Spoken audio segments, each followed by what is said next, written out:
No spin, no bias, no censorship. I'm Dan Wootton. This is Outspoken Live, episode number 116. Please click and subscribe to our brand new independent news source. Turn on the notification bell, then you'll be alerted to our new live shows, uncancelled interviews, and special royal episodes. Breaking right now, fury as a court appearance from the Southport Massacre accused Axel Rudakubana is delayed by at least a week before pleading. That's while a so-called rioter receives the stiffest penalty yet, 9 years. So will we ever learn the truth about the son of these Rwandan immigrants? And what does the two-tier justice say about the declining state of the UK as a bombshell new report discovers we are wasting £1 trillion a year?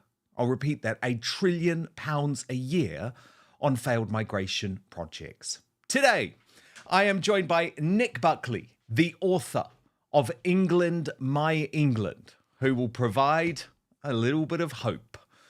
Also coming up on the show, Humza Useless, the failed Scottish First Minister, threatens legal action against GB News over its coverage of Muslims. And Beyonce and Jay Z are accused of sexualising their 12-year-old daughter, Ivy Blue Carter, as she makes her first major red carpet appearance.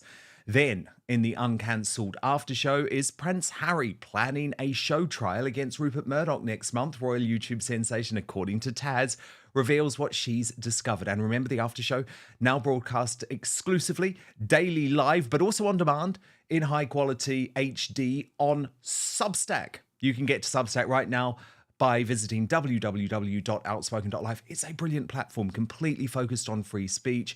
If you sign up for a paid membership, you get the after show every day, but also exclusive access to my reporting and columns, our live chats via the Substack app, and the chance to join a thriving community. But I'd also love you to sign up for free as well, because believe me, in these times of censorship, it's very, very important that we are able to have a direct relationship. That's what Substack allows me as an independent journalist to do. So www.outspoken.live. But now, let's go.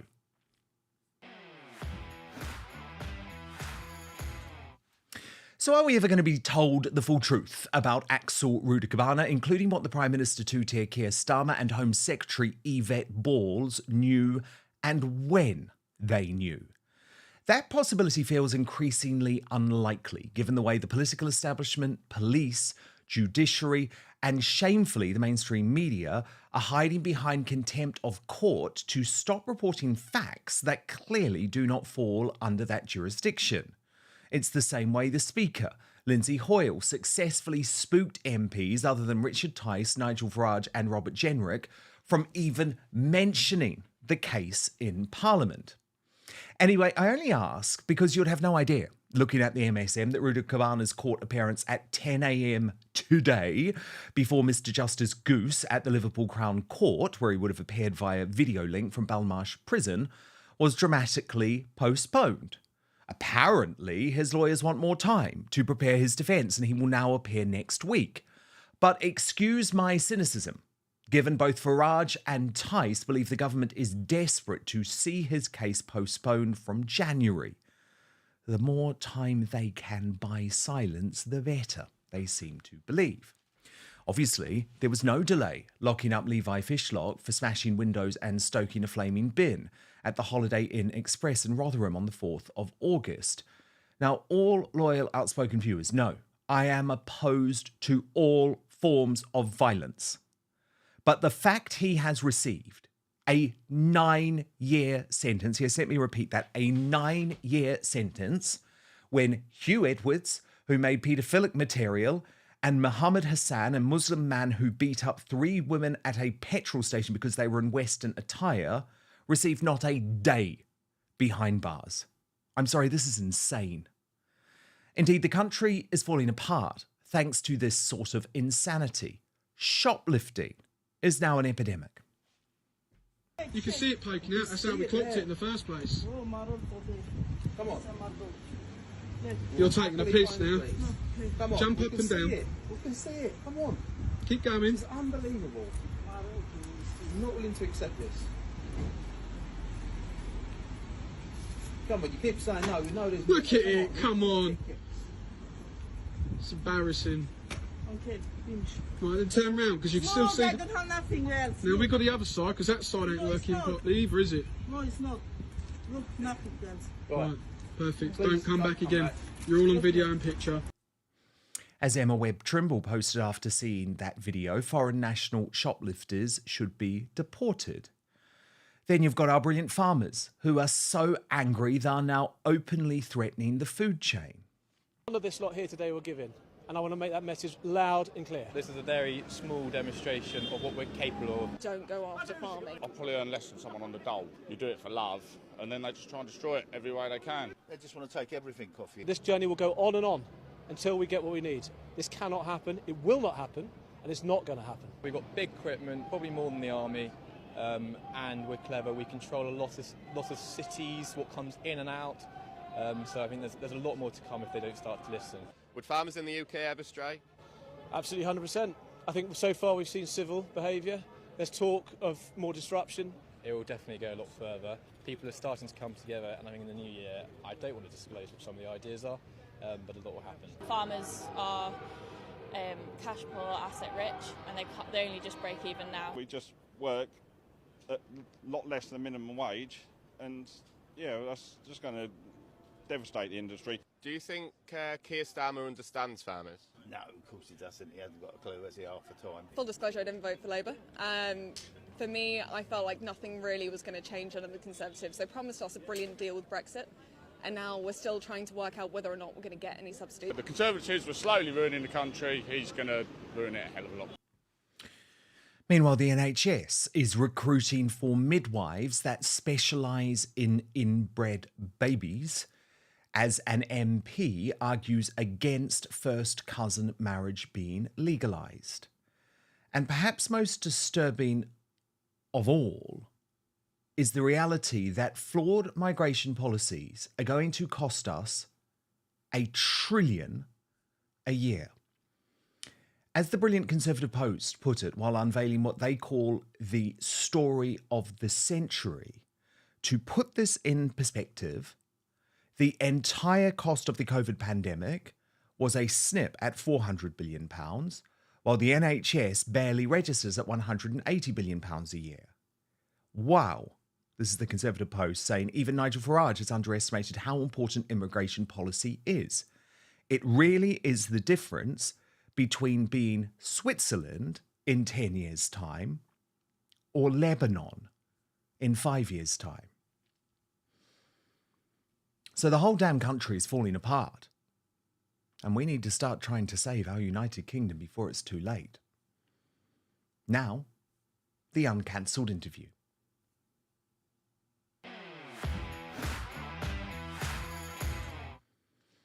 And I'm delighted to welcome back to Outspoken today, Nick Buckley, the author of the new book, England, My England. And Nick, just before I brought you in, I wanted to read out something that you have written in terms of your prospectus, I guess, for this book. You say that at the moment, England's problems are many. Mass immigration, crime, unemployment, large state and government interference, rejection of merit, failing universities, poor education, laziness, entitlement, lack of confidence, rejection of personal responsibility, lack of morality, lack of patriotism, lack of self-respect, national debt, welfare, dependency, abortion, career politicians, poor parenting, and weak men. But you say patriotism is the way that England can be saved. Absolutely. I mean, you just read that list, and reading that slightly depressed me. So I apologise. You wrote it. I know. What we need to do is find our love again of this country. And that isn't to the exclusion of other people, and that's not to victimise and see other people as evil and as the problem. Since the Second World War, whatever happened, we started to dislike our own country. How can you live in a family where you dislike your family, you dislike your children? That isn't a healthy environment to grow up in and to live in and to support and to love and to be there for. But that's what we've done to this country. The increase, the state's getting bigger. And all we do now is we look at the state all the time to fix our problems. And that in itself is the problem of this country. We're slowly turning into a socialist state. You also say, Nick Buckley, that the word racist now simply means a white working class patriot. And isn't one of the problems, Nick, that people are too scared to speak up, especially when they see the sorts of punishments being dished out? And look, I'll just stress again, I'm completely against all forms of violence, Nick. I've always been clear about that. It doesn't matter who's protesting, whether it's the pro-Hamas mob or Just Stop Oil or the so-called Southport rioters. I am against all violence. But Nick, a lot of these people were not violent and ended up behind bars. Some people ended up behind bars just for sending a tweet or making a Facebook post, like Lucy Connolly or Julie Sweeney, because they were so horrified by what happened. And then you've got the guy today getting 9 years. And it does feel like there is a particular attempt to shut the white working class patriots up with exorbitantly ridiculous prison sentences. This has been going, I talk about this in the book, but this has been going on all my life. Keir Starmer has just ramped it up to the next stage. 14 years of Tories were bad. New Labour was bad. My childhood in the 70s was all bad. As in, anything you said that people didn't like, you're a racist, you're a Nazi, you're homophobe. And those words were powerful words, but over time they've diminished now. And there was a bomb on my street 7 years ago, and that bomb on my street in Manchester city centre killed 22 people when the Manchester Arena blew up. And what did the people do? We all came out and we all sang, "Don't Look Back in Anger." And then 7 years later, you've talked about it earlier in the show, we had the Southport atrocity where 3 little girls got stabbed to death. At that point, then the people had had enough. And being called a racist and a fascist and a Nazi doesn't do it anymore now. And Keir Starmer, in his ivory tower, looked upon the anger of the people and he said to himself, this could go the wrong way for me. I could be strung up by a piano wire for this, because it's happened before. So he came down hard on the people because the powerful words don't work anymore now. Who in their right mind could be sent to jail for a tweet? Some tweets may need punishing because you've crossed the line, but I can never envisage a tweet that should send someone to jail. But believe, and I write about this in the book, it's a hard time at the moment, and Keir Starmer has got a lead fist coming down on us, but that's because he's afraid. He's afraid of the people turning, and this is the last resort of all dictators to come down hard. The people have had enough. The people have seen through all the smoke screens and all the lies and all the propaganda, and the people now want to reclaim this country. And my book is about encouraging them to do that and encouraging them to be a bit braver, a bit more courageous, and be sensible and don't get sent to jail if you can help it. But the days of doing nothing, they're over. So what is the solution?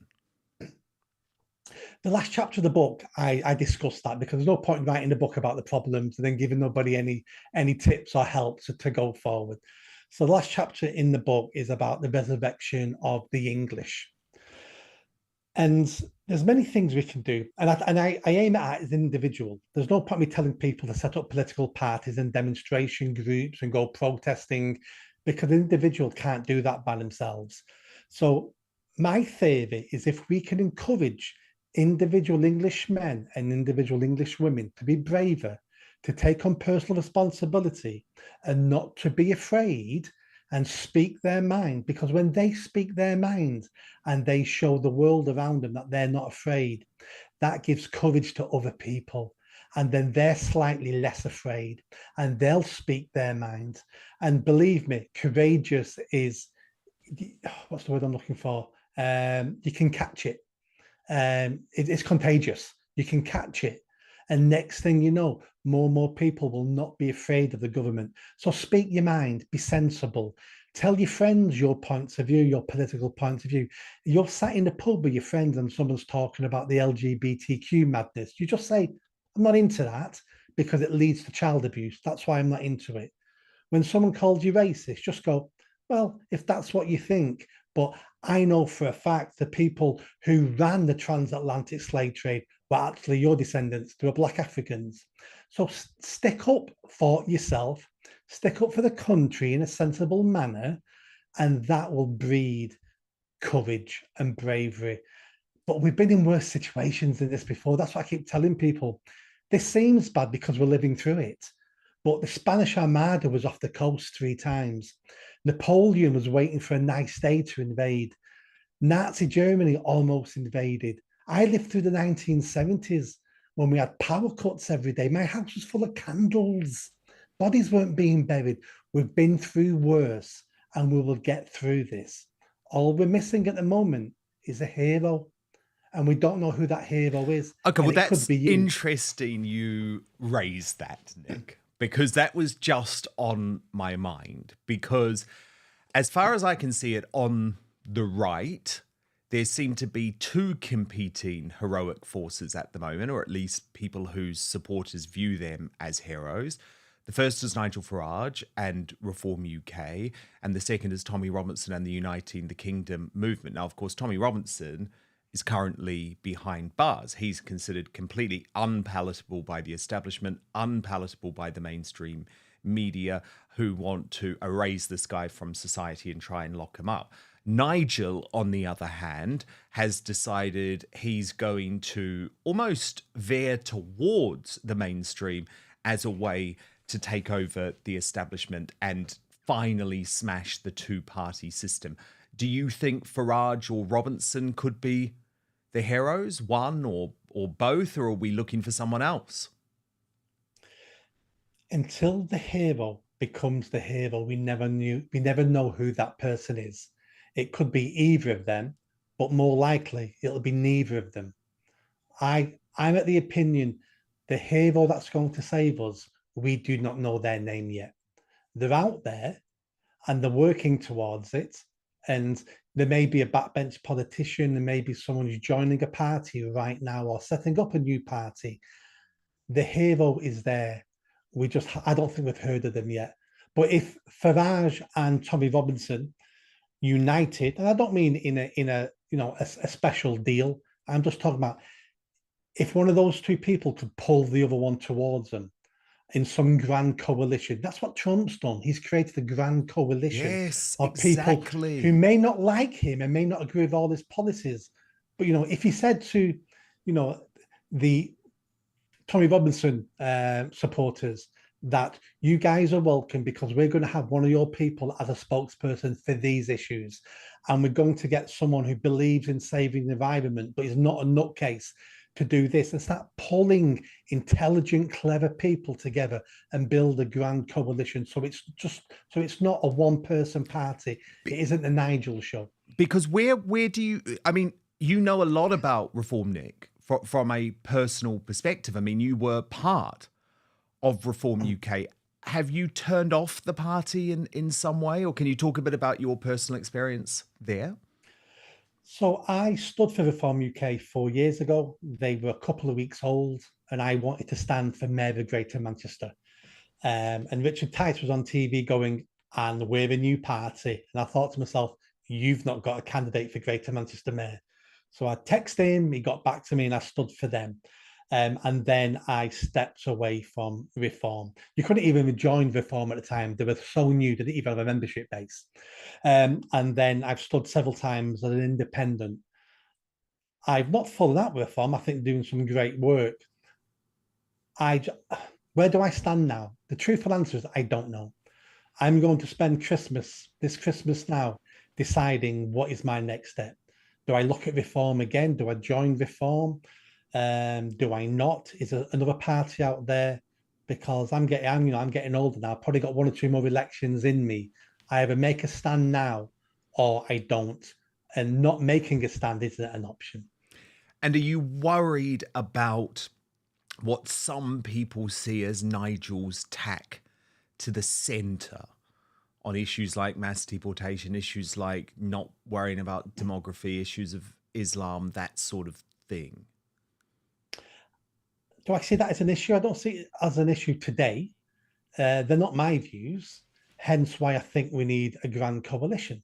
Because to beat Labour and the Tories in the next election, it takes more than some good PR. It takes more than Nigel being a good leader and a great speaker. It takes more than that. We've got to bring other people to the party.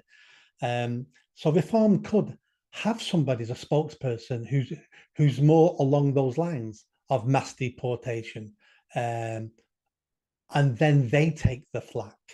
But yeah, I mean, I don't see how Reform can go forward and win with this fairly soft approach on mass migration.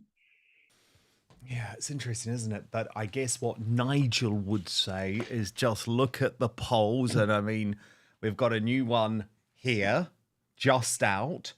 And what's interesting here, Nick, is that Reform are now below Labour, but just 1 point below Labour, but ahead of the Conservatives. So whatever way you look at this, Nick, Reform has the momentum in British politics. And there are a couple of other things that I wanted to show you to get you to respond to as well, because there have been reports by Bloomberg that some Tory and Reform branches have held talks about unofficial pacts at May's local elections to unite right-wing voters against Labour, discussions about each side standing down candidates in certain wards. But Zia Youssef, the chairman of Reform UK, was incredibly clear on this. Let me be crystal clear, there will be no pacts.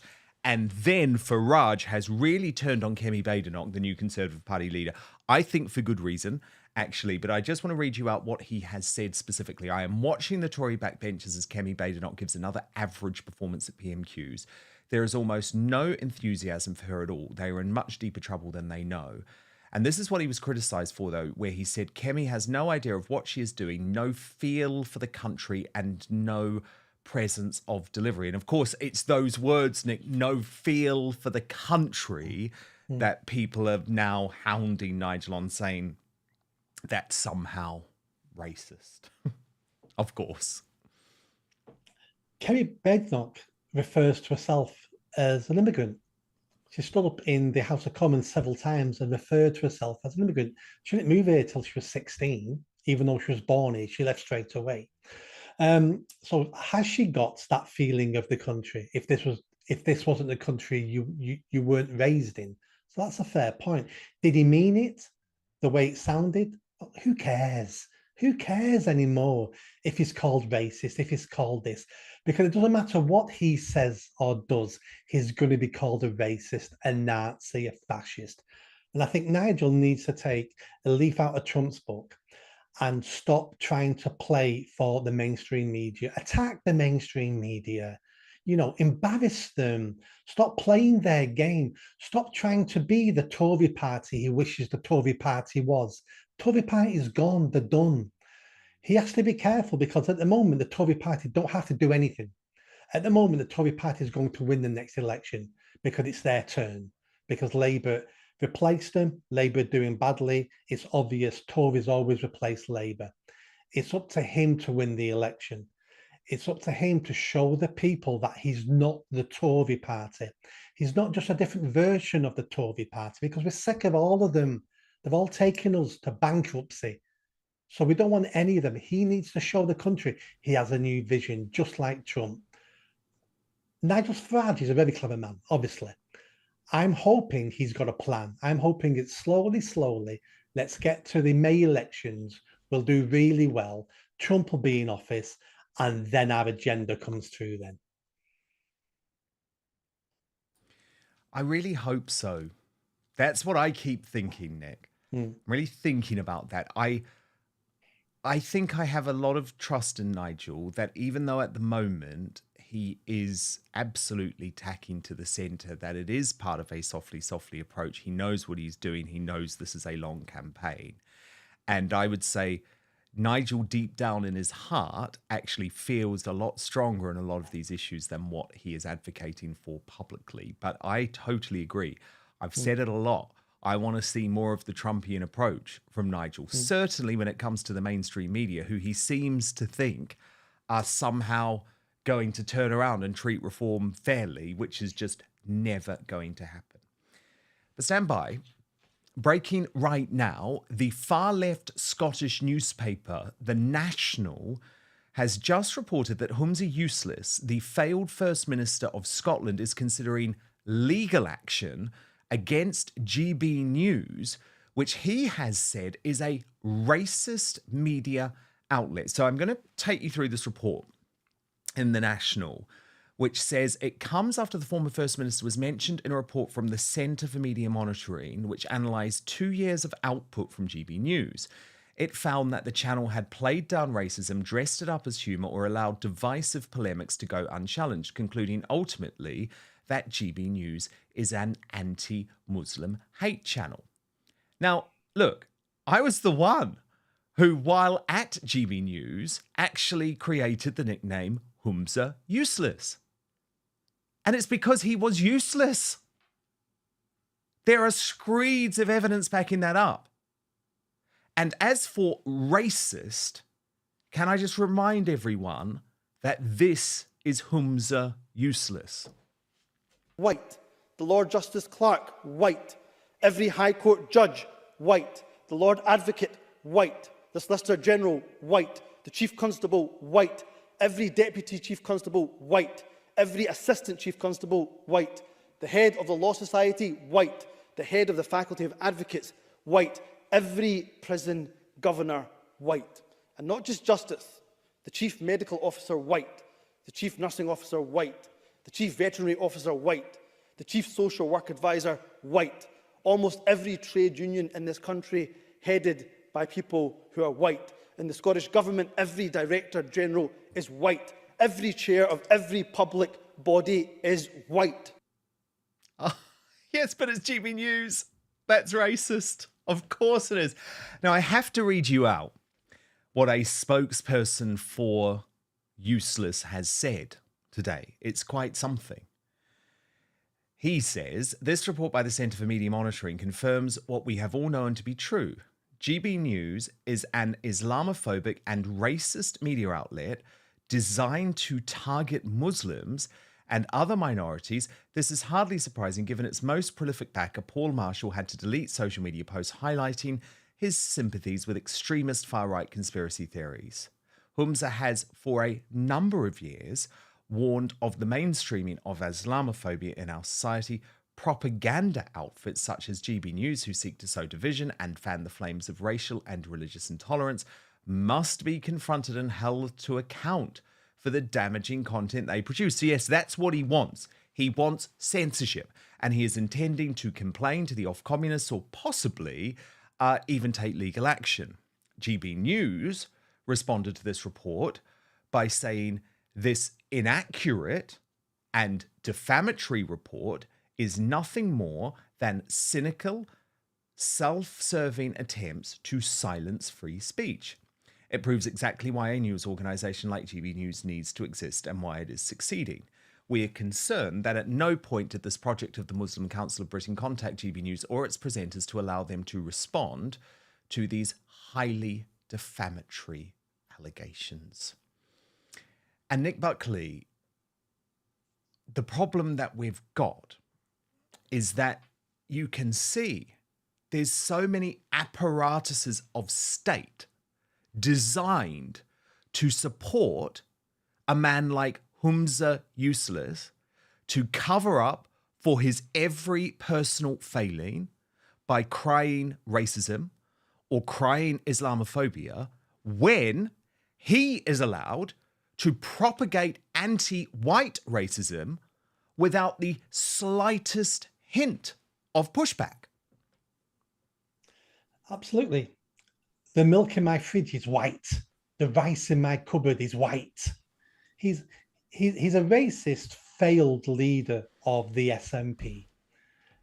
He was a diversity hire. He got the top job, and he failed very quickly. And now he's looking for a new career, and his new career is going to be race baiting. His new career is going to be, I'm going to be king of the Muslims in the UK, if not Scotland. He's a racist. We know he's a racist. He's anti-white. We know he's anti-white. He's a really good example of our failed immigration policy, that we allowed people to move here, have children, not integrate, and hate the country they're living in. He's a disgrace.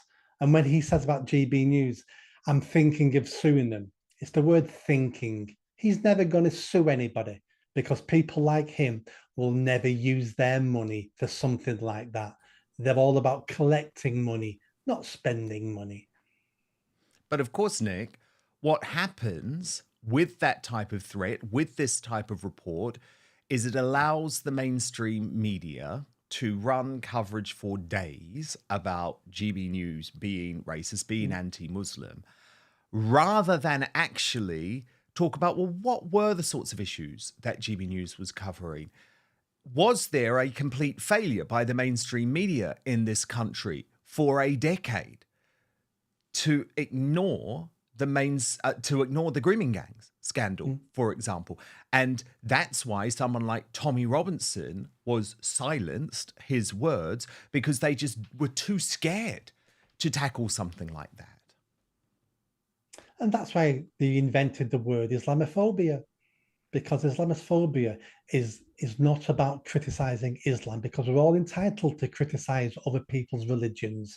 Every religion thinks they're the religion, and by definition criticizes other people's religions. Islamophobia is all about power and control. I've got one of these special super words here, and if you say something I don't like, I'm going to call you this special super word, and that's going to shut you up. That's going to worry you.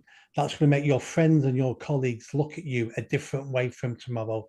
It's all about power and control.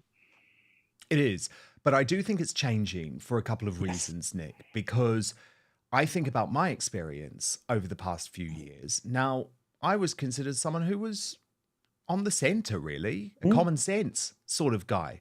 All of a sudden, over the past few years, I am derided as a far-right person or conspiracy theorist or something like that. But more importantly, I've been described as Islamophobic and anti-Semitic. Yes. So the point is that actually both sides are so quick now to use those sorts of insults that what actually happens, Nick, is that you just think, well, I can't worry about it anymore. Like, I'm a gay man who people call homophobic. This is idiotic. So actually, your insults have been devalued to the point where they are meaningless. And I would say Humza Useless trying to describe GB News as racist just totally derides his whole argument. We need to get to a stage where we start laughing at these people. Yeah.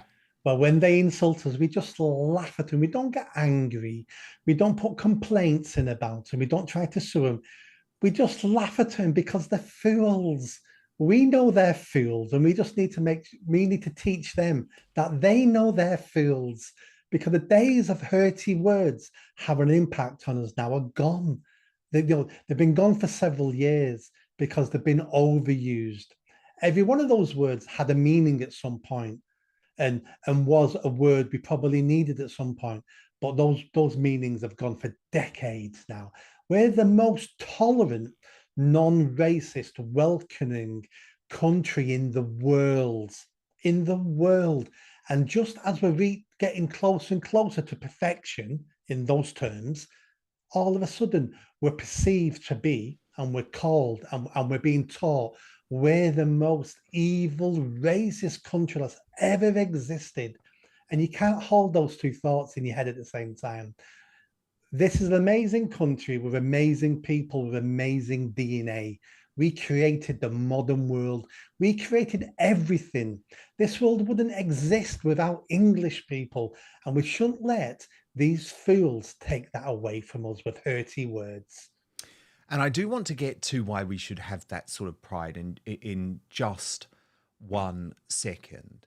But the first thing I think that is also really important to tackle, Nick, because I completely agree, by the way, absolutely. I'm not trying to shut Humza Useless down. I'm not trying to sue him. I don't give a damn what he thinks about me.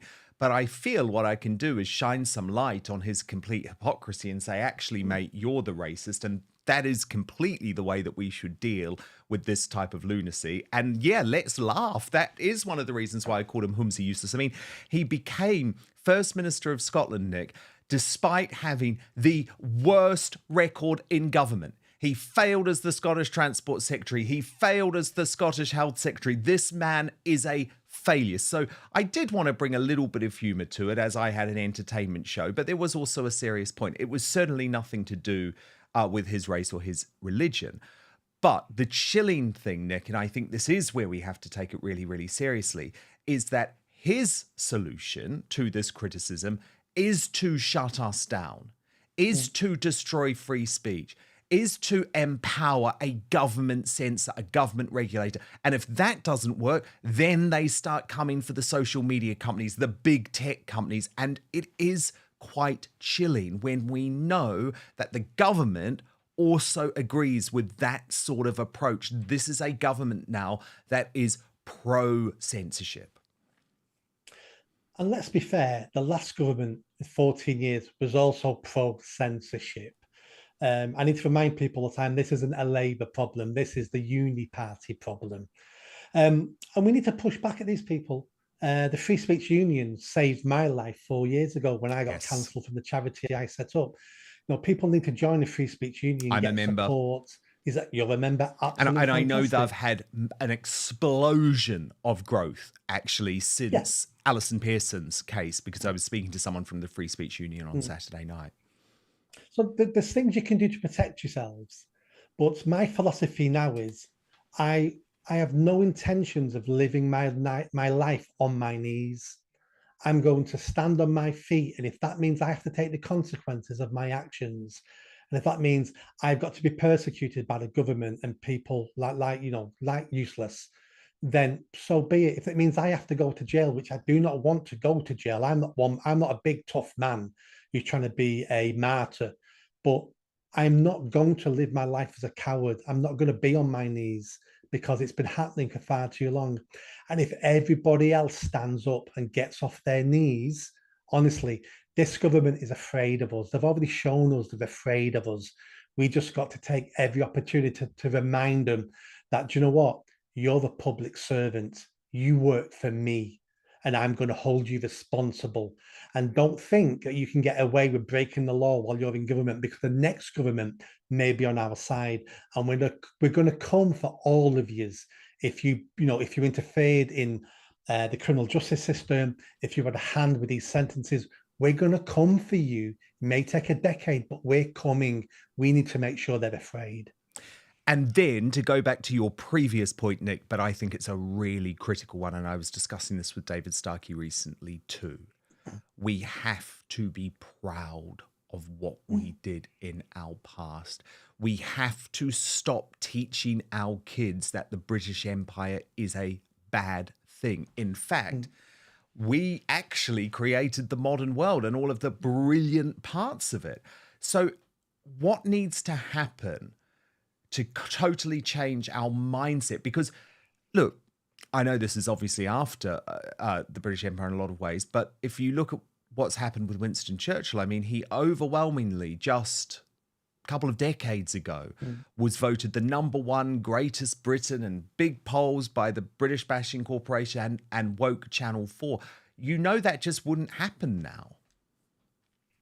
You destroy a nation by destroying its heroes. Yes. Because if a nation has no one to look up to, how are they ever going to fight back? And we're at war at the moment. There's many people who are enemies, internal and external, which I talk about in the book. We have enemies, and we need to be looking up to our heroes, and Churchill is one of those heroes. That's why in the book, one of the chapters is dedicated to our history, and I call it the forgotten history, because we're not taught it anymore now. We're not taught about how we beat the Nazis. The Nazis were socialists. People think the Nazis were far right. They weren't far right. They were socialists, just a different type of socialist. I talk about how most of the inventions, the most medicines, the vaccines of the world we created, the railways, the jet engine, the World Wide Web, almost everything came out of this island. The empire left, I would say, every country that we colonized, we left that country in a better state than when we found it. Hence why we had the Commonwealth, because we didn't leave those countries through war. We left peacefully, and those countries all said, can we just join together as a group now? The British Empire was amazing. We created the modern world. We gave the world our language. The world language is English. We've given the world all our sports. Football, rugby, snooker, nearly all the sports of the world are English sports. And we forget this. This world would not exist in the way it runs at the moment without this island. And we need to understand that. And we need to read about it. And we need to take pride in it. Yeah, I am just looking at our live poll, Nick Buckley, and what I did is I put the 4 top issues that you pointed out in the promotion for your book. And I asked the Outspoken family, what is the biggest problem facing Britain? 1% say crime, 1% say unemployment, 9% say large state government interference. But I don't think you'll be surprised to know that 90% say mass immigration. And I guess the point is it's mass immigration, isn't it, which leads to all of those other problems. So very interesting, isn't it? But stand by, Nick Buckley, author of England, My England. Much more from you in just 1 minute time. But first, you know how often I talk about the need for free speech to be protected. Well, I've been increasingly thinking of the need for personal protection too, protection from snoopers, from bad actors, and from hackers online. And I'm delighted to tell you I've now found the fail-safe solution. But what's more, this VPN or virtual private network, to use the full term if you're new to this, is also a life changer when it comes to providing you entertainment and information anywhere in the world, wherever you are. Let me introduce you to Surfshark, an incredible and easy to use service that encrypts all your internet traffic, meaning your online activity stays safe so you can shop, stream, browse, and conduct your banking online in complete privacy. But the benefits of Surfshark go way beyond keeping you safe online. It also allows you to access your favorite entertainment and news shows and channels, including, by the way, all of the international channels or streaming services. So Hulu, iPlayer, HBO Max, Peacock, Netflix, Amazon Prime, Disney Plus. You can be watching within seconds as if you're in another country. If you're traveling for work or if you're on holiday, it also allows you to get your favorite sports content from home, which is really handy for sports fans. This is an insurance policy too against creeping censorship like in France, which has blocked Rumble now. So it's true freedom, but a VPN can also save you money as well. Because there are some websites that actually change their prices depending on where you're buying from. This is a perfect way to get around that. Lots of other benefits too. You can use Surfshark on unlimited devices, meaning your entire household can stay safe with just one subscription. There are also over 3,200 servers in over 100 countries, meaning there's a world of choice at your fingertips. Now, I can understand this might be your first time using a VPN. It sounds complicated. Trust me, it's not. I have the app on my phone. I have it on my computer. It's literally so easy, just with the press of a button. However, what's great about Surfshark is there's 24/7 customer service. So if this is your first time using a VPN, you will always have someone who can help you. So go to surfshark.com/outspoken and you will get an extra 4 months of Surfshark at an unbeatable price. What's more, Surfshark is so confident they're the best VPN in the world that you can give it a try for a full 30 days. And if you're not entirely satisfied, you will get your money back. So let me repeat, www.surfshark.com/outspoken for an extra 4 months of Surfshark at an unbeatable price. But now, back to the show.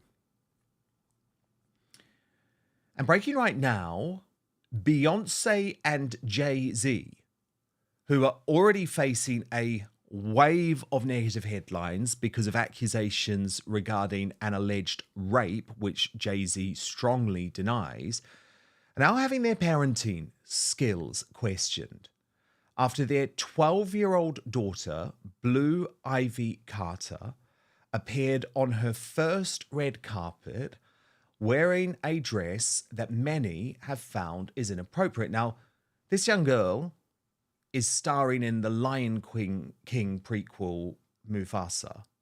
I find it astonishing that she is 12 years old. Utterly astonishing. I couldn't believe it. And obviously, this has sparked huge concerns about our children just growing up too fast. Nick Buckley, the author of England, My England, posted on this saying, "We need to be self-critical when we constantly over-sexualize little girls.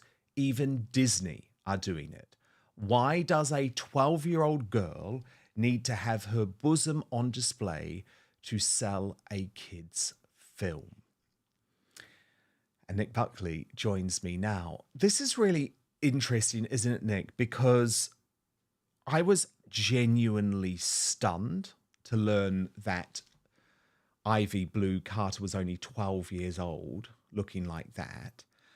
I'm also genuinely stunned when celebrities who know how evil the entertainment business is, and it really is a truly evil business. I covered it up close, as many people know, for 2 decades. And I find it astonishing that they want to put their young children through that. It's not because they need the money. I mean, we see that with the Beckhams, who are allowing their young girl to sell lipsticks and makeup products and already launch a TikTok. I mean, surely at least let them get to 18. And we know why she got this role, Nick Buckley. She got this role because she's the daughter of Beyonce and Jay Z, not because of her God-given talent. But you were very concerned about this red carpet look. Why?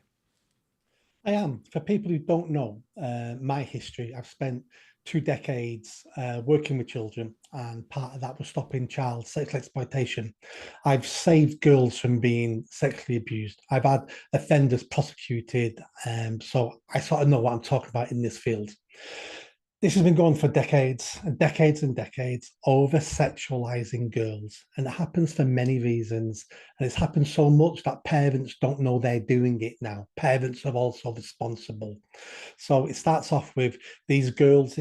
She's a 12-year-old child. She's not even a teenager. She's 12.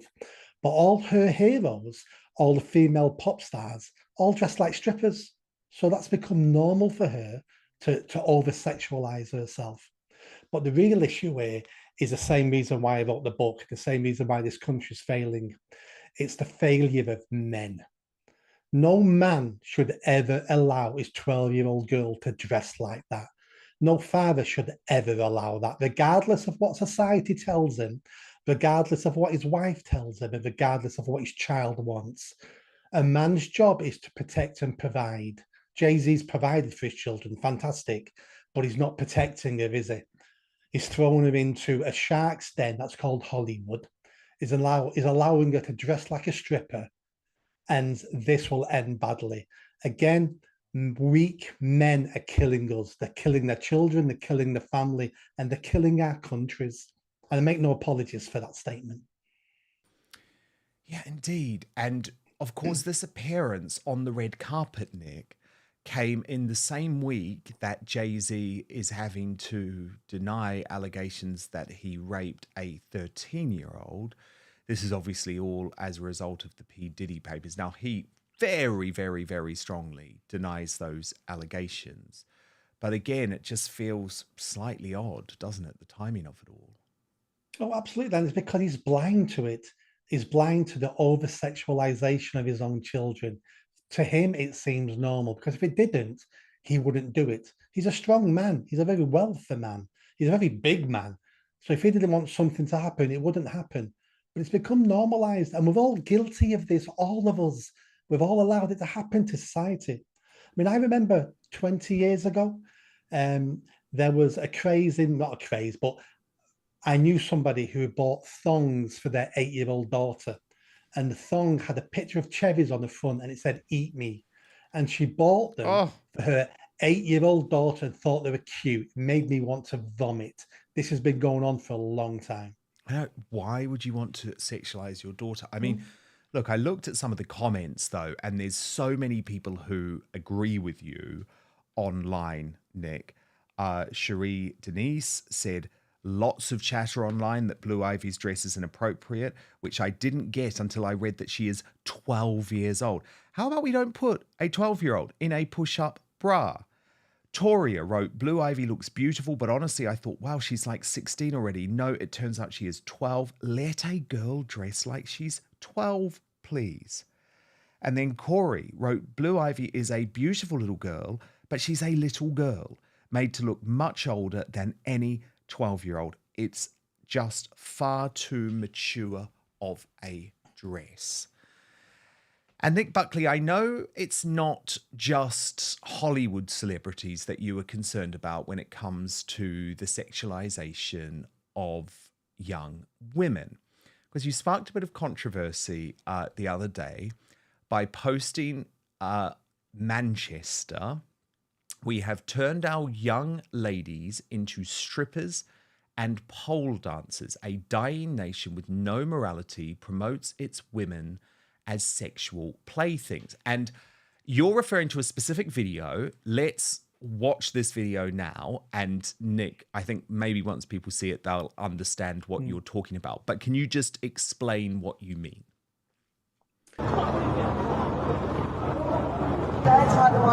Well, these ladies were a night out in Manchester,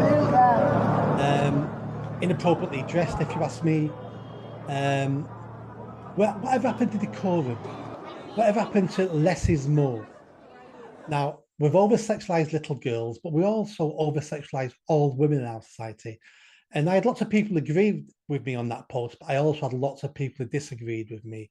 And my answer to them is, I'm the real feminist here, because I don't judge women by what's under their clothes. I don't want to dress half naked to impress me. The most valuable thing about women is what's in their minds, their personality, their intelligence, their kindness, their compassion. That's what makes a woman beautiful. It isn't dressing half naked. I understand why those women are doing it, but the attention they attract and the men they attract by dressing like them are not the men you want being attracted to you. And we wonder why women are unhappy in our society. We wonder why 20% of all women in the UK are on antidepressants, because this modern feminism has sold them a lie that you can be the boss babe, you can be just as sexually promiscuous as men and you'll be happy. But do you know what? It's killing them. It's making them unhappy all the time. I know. I can't even believe I'm talking about this, Nick, but it's gone mainstream. So I feel I need to. And this is a post from Samantha Smith, an incredible young woman who has been on Outspoken before. She was the victim of a grooming gang. And she's referring to this young woman called Lily Phillips. I don't know if you've heard of her, Nick, but she has had sex with 100 men in one day for her OnlyFans account. There's been a documentary made about it, which is just tragic because you can see that once she's done it, this woman who claimed that this was going to be empowering for her actually is just completely broken by the experience. And Samantha Smith writes, this is so sad to watch. Judge and shame her all you want, but I know that girl. I was that girl. She has no self-worth and clearly thinks her only value is as a sexual object. She's killing herself slowly, and someone needs to step in before she hits the full self-destruct. But the issue with this, Nick Buckley, is that Lily Phillips has become a hero for lots of people because she is apparently making millions and millions of pounds. She is, but who wants millions of pounds when your life has been destroyed? When you will never meet a decent man who will ever take you seriously, who will ever marry you, who wants your children, because what he sees basically is a prostitute, and he sees it all online, and everybody knows what you've done. Her life is ruined. Now, she's an adult, she's responsible for this. But let me go back to several other sections we've talked about now. Who's really responsible for that? Her father. Where is her father? I guarantee she came from a single parent household. I guarantee her father's not in her life, because it's a father's job to raise his children right. And it's not just about raising boys, it's about girls. It's about showing girls that men can be dangerous, what men want. What men want off you isn't love, it's sex. They pretend it's love to get you to do what they want you to do. A father's job is to educate their girls on that so they can pick the good men in society. The men that women like her will call boring. But do you know what? He'll work 15 hours a day for you. He'll make sure you and the children are never hungry. He'll buy a house. He'll work himself to death and never abuse you. But yet women today call that man boring. That's a real man. That's a real father. But feminism is killing women and making them believe all this nonsense that sexual liberation will set them free. It's going to kill them.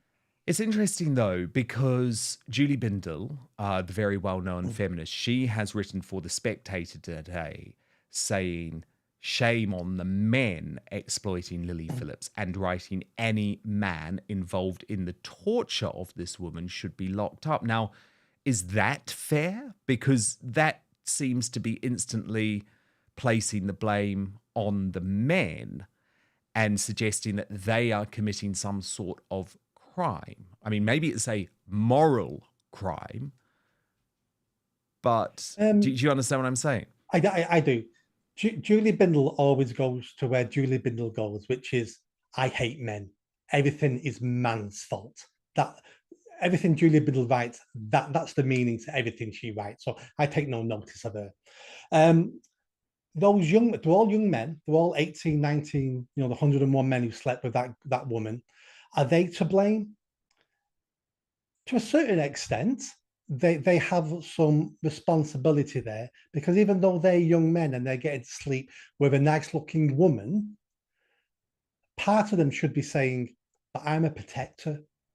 I should be protecting women in my society, in my community. And she's obviously damaged and she's broken. I should be protecting her. That's what they should be saying. This might be why she picks young men in their late teens, because they may not have developed that trait fully yet and don't understand. They're just looking at her going, free sex. And believe me, as a heterosexual male at 18, 19, free sex is a great deal. Doesn't mean it's right, doesn't mean it's moral. But those men at some level should have been better men. They should have been, because that woman's broken. Well, it's interesting because Tristan Tate, and some people have argued, well, he's not the best person to put forward this message, but he is now encouraging men to sign up to Lily Phillips's next challenge, which I sort of shudder to tell you is that she wants to break the world record in February by sleeping with 1,000 men in 24 hours. And Tristan Tate is now encouraging his followers to sign up, and when they enter the room, to try and pray with Lily Phillips. When it comes to the Tate brothers, I don't know what to say. Signing up to go in and pray. Do you know what we need to be doing? We need to be seeking out her parents. We need to be seeking out her extended family, and we need to be supporting them to do what they need to do. If they need money to get a flight to go see her, we should be funding that. We need her family, especially her father. Her father needs to man up and do something about this. I'll tell you what, if this was one of my relatives, this wouldn't be happening. I'd be in jail before this would be happening. So let's not be going there to pray. Let's be doing something realistic. Let's get her parents, her family, to take responsibility for this extremely damaged young woman who's on a road to hell and will end up possibly taking her own life over this in a few years' time. Yeah, well, Tristan Tate, I'll just read you out exactly what he had to say on this. He wrote, "There are ways to combat this, and I am calling on all Christians to join a protest against this demonic action. You're a follower of mine. Here's what I would like you to do. 1, there is an email address attached here. Please send your prayers and thoughts to this person, hoping they reach her before she ends up killing herself or something stupid," very similar to the point that you just made, Nick. "Or better yet, apply, get accepted, go undercover when it is your turn to violate her. Whip out an icon, a verse, a Bible instead of your penis, and interrupt this nonsense with prayer and well wishes. Change her mind in person and make this video impossible to watch or edit."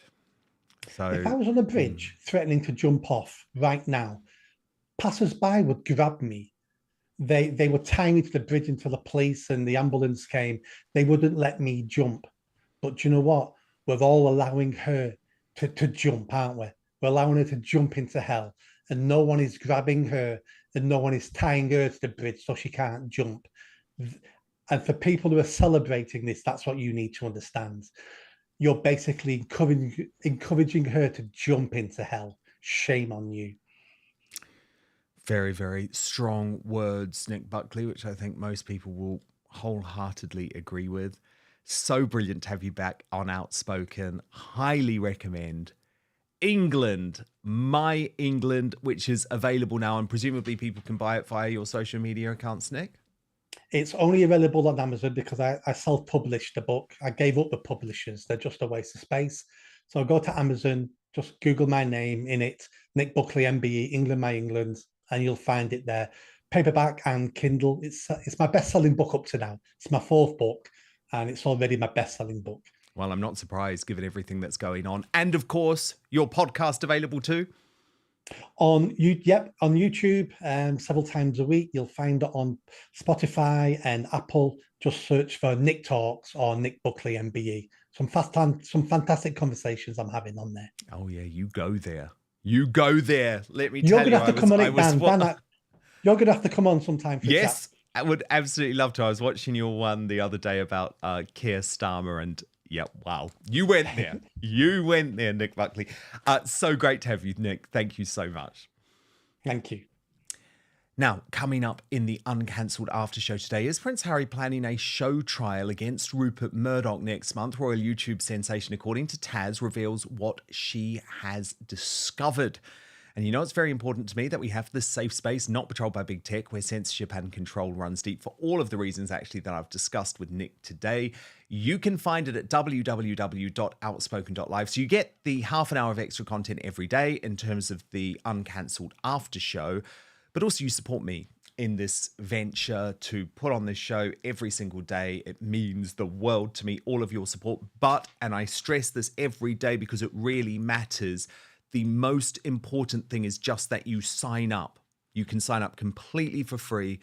It allows us to have that connected relationship. www.outspoken.live. That sounded weird, didn't it? Connected relationship. What I mean is just that I can stay in contact with you if I am cancelled off these big tech platforms. www.outspoken.live.